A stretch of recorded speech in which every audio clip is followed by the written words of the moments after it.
The Hamburg rubble murderer is the name of an unidentified German serial killer, supposedly responsible for a series of murders in Hamburg during early 1947.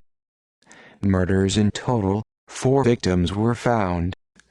January 20, 1947, in a deserted factory lot on the Baustrasse, today the Hinrichsenstrasse, the body of a young woman, about 18 to 20 years old, was found by playing children.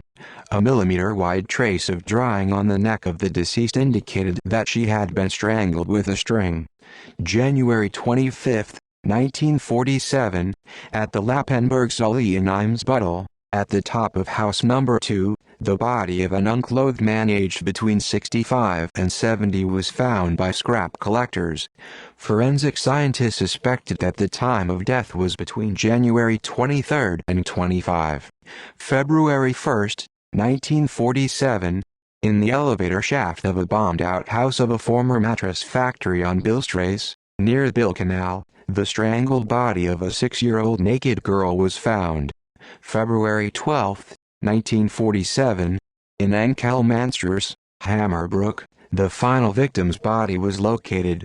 A woman, about 30 to 35 years old, naked and also strangled. The identities of the victims were never discovered. All victims were robbed, unclothed and strangled. Another commonality was that the murdered were in generally well-kept condition. Some circumstances indicated that greed could have been the motive.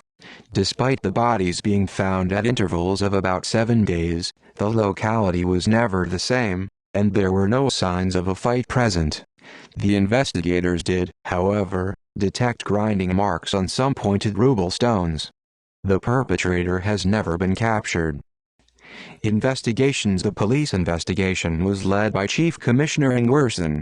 The Hamburg police warned the population to be wary of strangers approaching them in homeless shelters and waiting rooms, and that driving with a personal driver was dangerous. None of the victims were reported missing, including that of the little girl. It was assumed that the murdered persons were transients who had stopped over in Hamburg. For clues that could lead to the capture of the offender, a reward of 5,000 Reichsmark and 1,000 cigarettes was offered. After some time, the reward was raised to 10,000 Reichsmark. The police advised the public to go on the road center and not in the underground. Around 50,000 posters of the offender were plastered in all 4 occupation territories.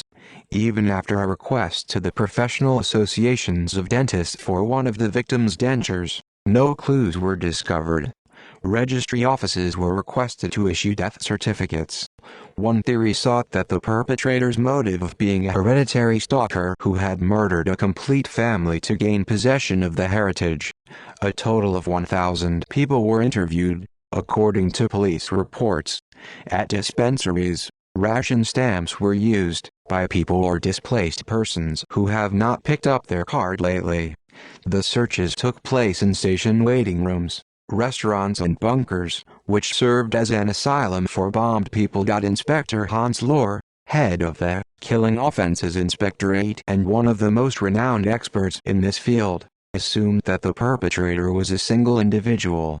He also believed that the victims were 4 family members and that the culprit was the 5th link in the chain. A landlady testified that the male victim could have been her tenant, but this lead was disproven when the missing man later contacted her. The case of the Hamburg rubble murderer had certain parallels to the serial killer Rudolf Bleijl, who killed out of greed and sexual motives at least 10 women. Bleijl was brought to the scene near the Berliner Tor. However, his alibi was credible enough to understand that this case was not connected to him.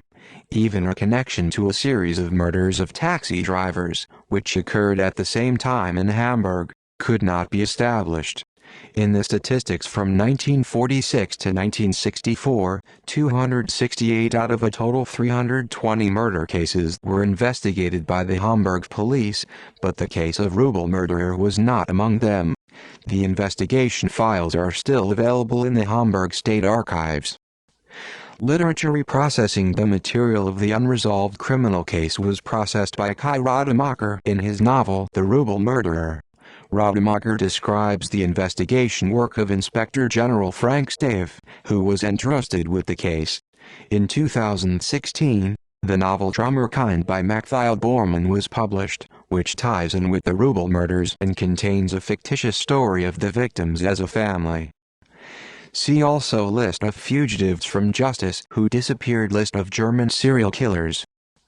Literature. Kai Rademacher, Der Traumermörder.